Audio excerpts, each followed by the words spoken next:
Question number 2 का देखिए ए, अपरिमेय संख्याएं दशमलव के रूप में शांत होती हैं या अशांत। तो देखिए इसका आंसर होगा अशांत।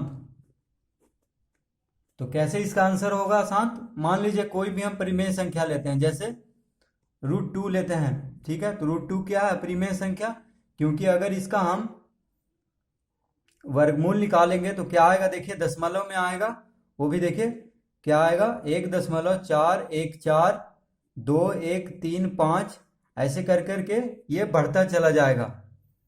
यानी ये कभी शांत नहीं होगा, इसका दशमलव के बाद वाला अंक जो है बढ़ता चला जाएगा अनंत तक। यानी कभी कितना भी बड़ा इसका संख्या निकालते जाएं तो ये कभी रुकेगा नहीं, शांत नहीं होगा। तो इसी को कहते हैं अशांत। तो यहाँ पे दिया हुआ है कि अपरिमेय संख्याएं दशमलव के रूप में शांत या होती है या अशांत। तो इसमें हम अशांत लिखेंगे। मान लीजिए पाई ले लीजिए या √3 ले लीजिए, तो इसका भी क्या होगा? 1.7320508 इसी तरह करके बढ़ता चला जाएगा। तो ये देखिए जो संख्या पूर्ण वर्ग नहीं है वो सब क्या है?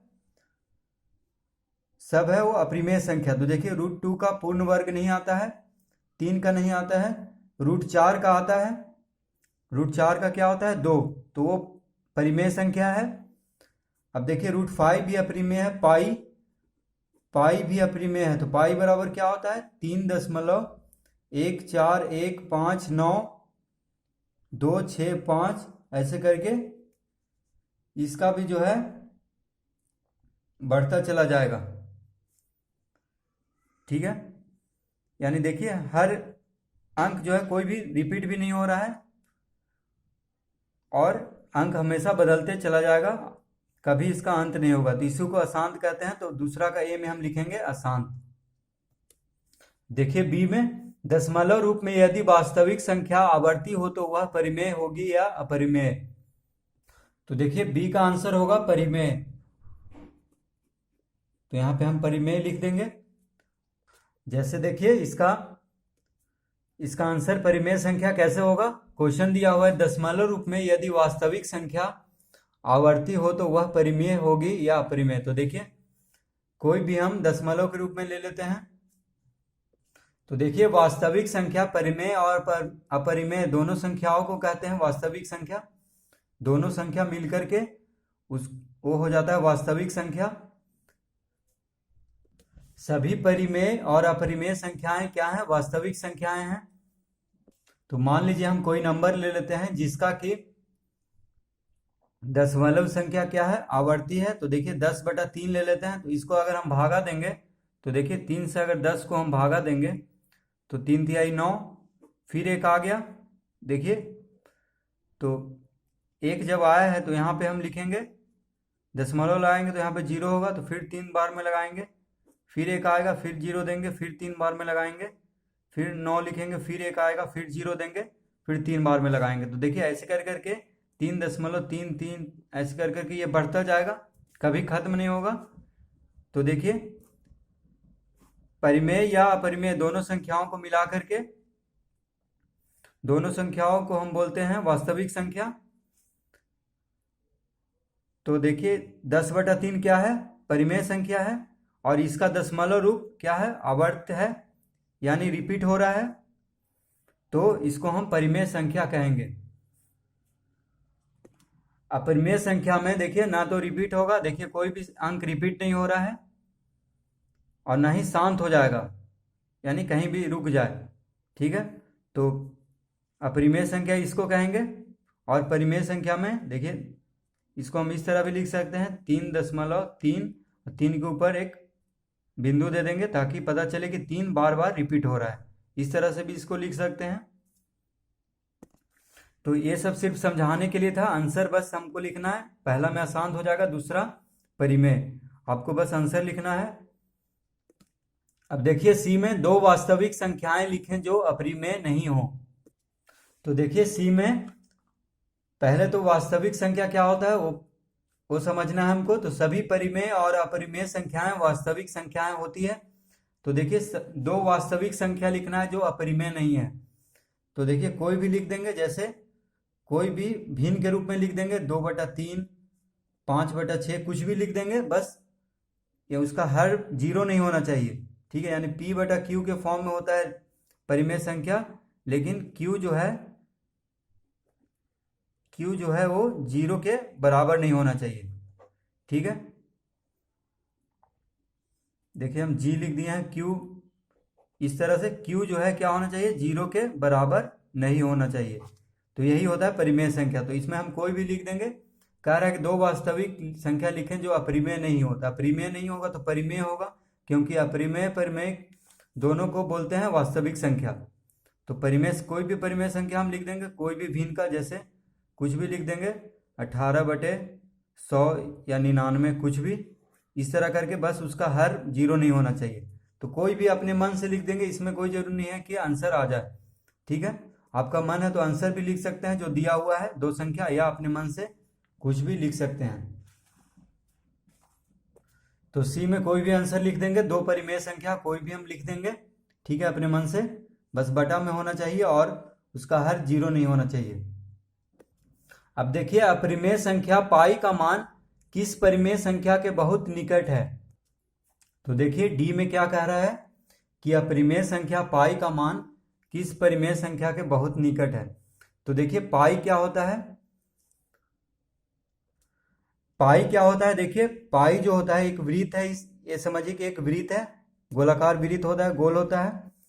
तो ये जो इसका परिधि हुआ यानी परिमिति हुआ, इसका देखिए सर्किल का ये जो लंबाई हुआ इसका परिधि, और ये इसका हुआ व्यास। तो परिधि बटा व्यास को हम क्या कहेंगे, तो देखिए परिधि का होता है 2πr फॉर्मूला होता है, और इसका होता है ये व्यास होता है 2r, यानी रेडियस का दुगना होता है, त्रिज्या का दुगना होता है, और परिधि का फॉर्मूला आता है 2πr, यानी व्यास में पाई गुना हो जाता है। तो देखिए 2r से 2r कट गया, यानी पाई आया।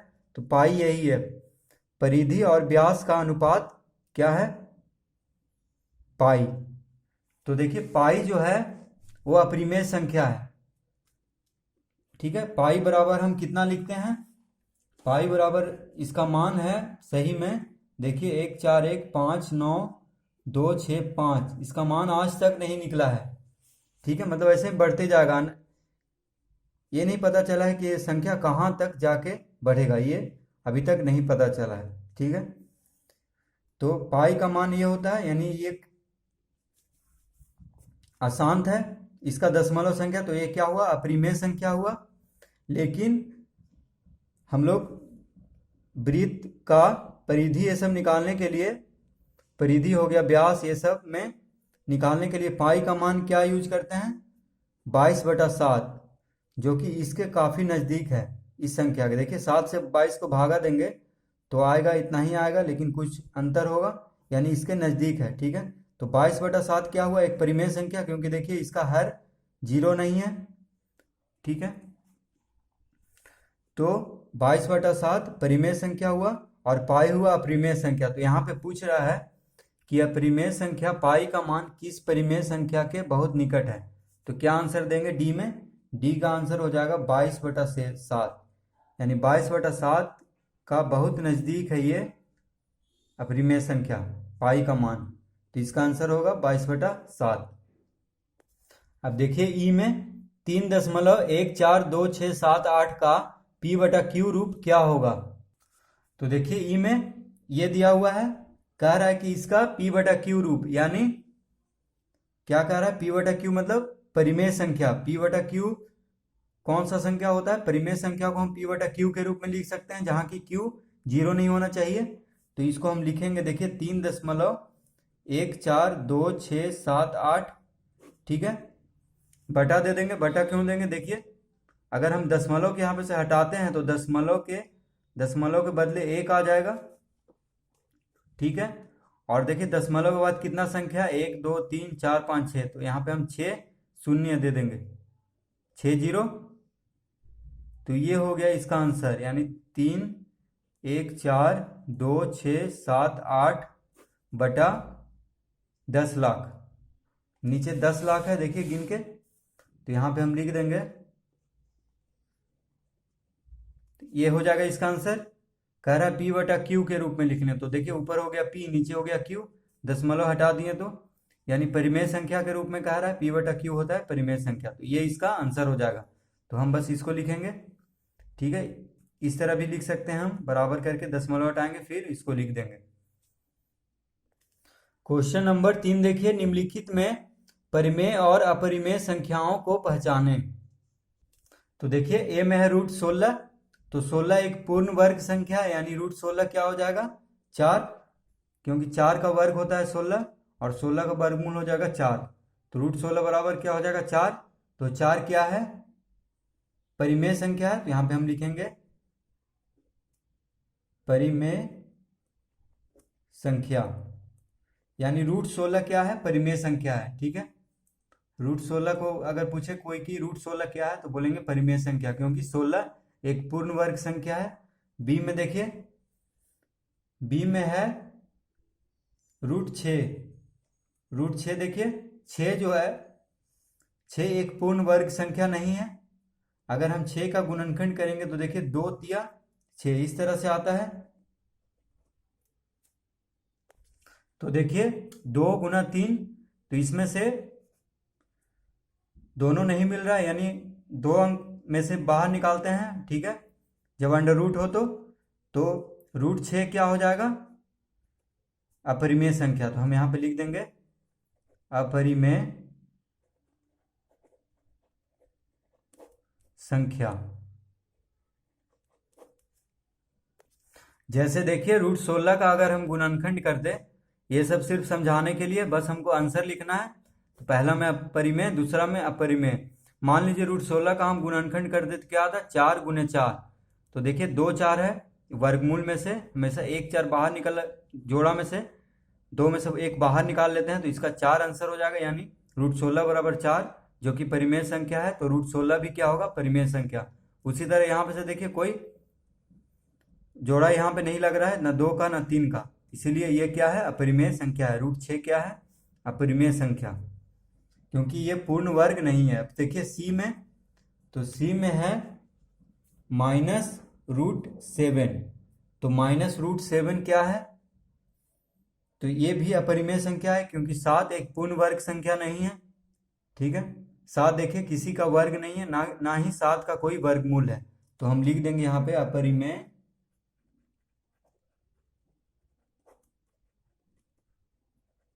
संख्या।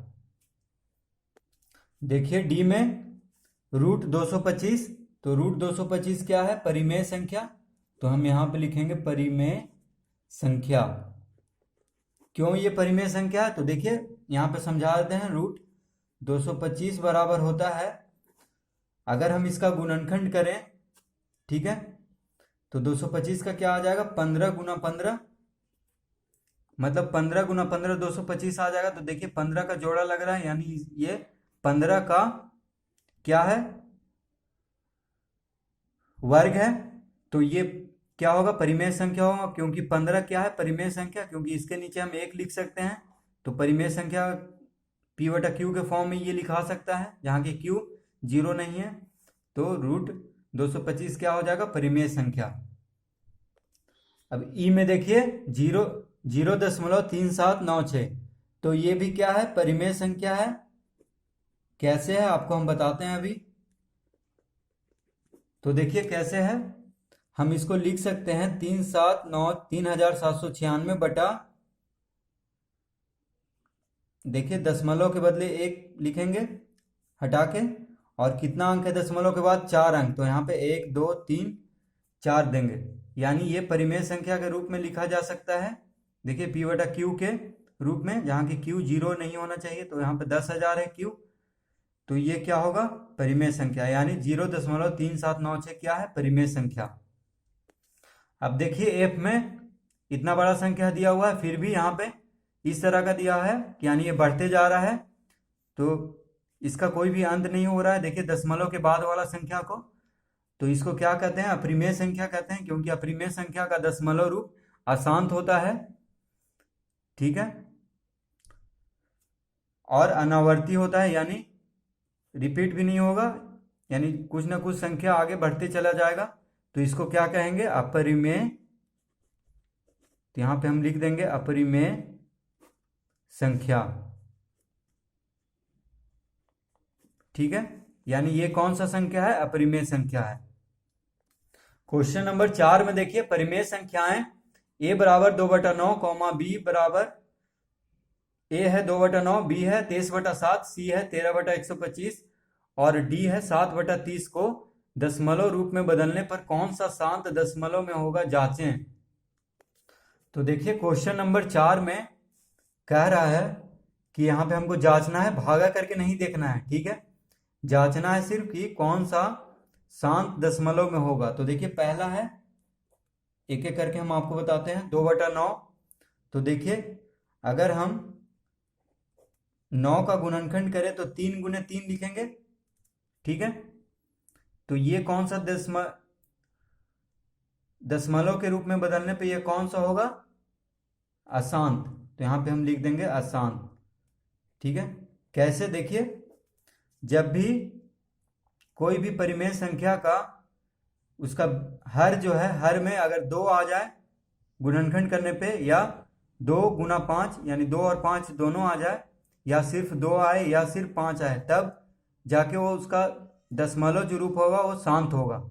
ठीक है, देखिए यहाँ पे 3 आया है, तो अगर हर में 3 आ जाए, 2 या 5 से अलग संख्या आ जाए, तो उसको अशांत कहेंगे, यानी इसका दशमलव रूप अगर हम भागा देंगे तो अशांत होगा। ठीक है, यानी देखिए हम देख लेते हैं एक बार। तो 9 से अगर हम 2 को देंगे तो देखिए यहाँ पे 20 देंगे, 0 दशमलव देंगे क्योंकि यहाँ पे 0 लगाए हैं, तो 9 दूनी 18, फिर 2 आ गया, देखिए फिर 0 देंगे तो 9 दूनी 18, फिर 2 आएगा, फिर यानी ऐसे करके ये बढ़ता चला जाएगा। देखिए अशांत है, यानी 2 2 2 ऐसे बढ़ता चला जाएगा, तो इसीलिए अशांत है। तो बस हमको चेक करना था, भागा नहीं करना था यहाँ पे। ठीक है, भागा हम नहीं करेंगे, बस इसका हर में हम देखेंगे कि गुणनखंड करने पे या तो 2 आए या 5 आए, या 2 और 5 दोनों आए, तब शांत होगा। अगर नहीं आए, इसके हर में 2 और 5 से अलग कोई संख्या है, तो वो अशांत होगा। ठीक है, तो इसको बस हमको चेक करना है, इसका हर को गुणनखंड करके।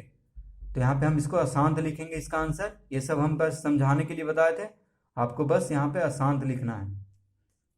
चाहे तो इसको आप लिख सकते हैं। अब देखिए बी में, तो बी में है 23/7, तो इसमें भी देखिए 23/7, 7 का गुणनखंड 7 ही होता है, 7 गुने 1 आप लिख सकते हैं।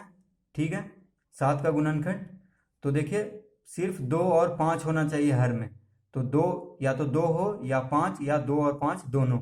तो यहाँ पे देखिए सिर्फ 7 है इसके हर में, तो ये भी कौन सा होगा? अशांत, यानी इसका भी दशमलव रूप क्या होगा? अशांत होगा। इसी तरह कुछ ना कुछ बढ़ता चला जाएगा बार बार, ये ना कि इस जैसा होगा। इस जैसा अगर हो गया तो ये होगा अपरिमेय संख्या। तो कोई भी बटा वाला नंबर, भिन्न वाला कोई भी अपरिमेय संख्या नहीं है, सब परिमेय संख्या है। अपरिमेय संख्या कौन कौन है आपको बताए थे? √2, √3, √5, √6, ये सब, और पाई। यानी जिसका दशमलव संख्या अनावर्ती हो, यानी रिपीट भी नहीं होता हो, ना ही शांत हो। तो देखिए ना रिपीट हो रहा है, ना ही शांत है, कहीं पे जाके शांत हो रहा है, तो इसको अपरिमेय संख्या कहते हैं। अब देखिए सी में 13/125, तो इसको हम लिख सकते हैं 13/125 को हम लिख सकते हैं 5 गुने 5 गुने 5। ठीक है, देखिए 125 का अगर हम गुणनखंड करेंगे इस तरह से, तो 5 से लगाएंगे तो 25, फिर 5 से लगाएंगे तो 5 5 25, फिर 5 से लगाएंगे तो एक बार में। तो देखिए 3 5 आ रहा है, यानी 5 गुने 5 गुने 5 आएगा 125। तो देखिए जब कोई भी भिन्न के हर में उसका हर का गुणनखंड या तो 5 हो या 2 हो, या 2 5 दोनों हो, तो क्या होगा? ये शांत होगा। तो यहाँ पे हम लिख देंगे शांत। इसका दशमलव कैसा होगा? शांत होगा। तो बस हमको इस तरह जांचना है कि उसका हर को देखना है, कोई भी परिमेय संख्या का हर देखना है। अगर हर का गुणनखंड में 5 और 2 आ जाए, या 5 या 2, तो शांत होगा उसका दशमलव रूप। तो इसको हम शांत लिखेंगे। अब देखिए डी में, तो डी में है 7/30। ठीक है, अगर हम 30 का गुणनखंड कर दे तो देखिए यहाँ पे करते हैं, तो 30 का गुणनखंड करेंगे तो देखिए 15 दूनी 30, फिर 3 से लगाएंगे, 3 बचे 15, फिर 5 से लगाएंगे तो एक बार में 2 3 5 आ रहा है, यानी 2 गुने 3 गुने 5, देखिए 5 15, 15 दूनी 30। तो इसका हर में देखिए 5 2 तो आ रहा है लेकिन 3 भी है साथ में, तो ये एक जो आ गया यही इसको अशांत बना देगा। अगर सिर्फ 5 और 2 या सिर्फ 2 या सिर्फ 5 रहता तो शांत होता, तो इसको हम लिखेंगे अशांत।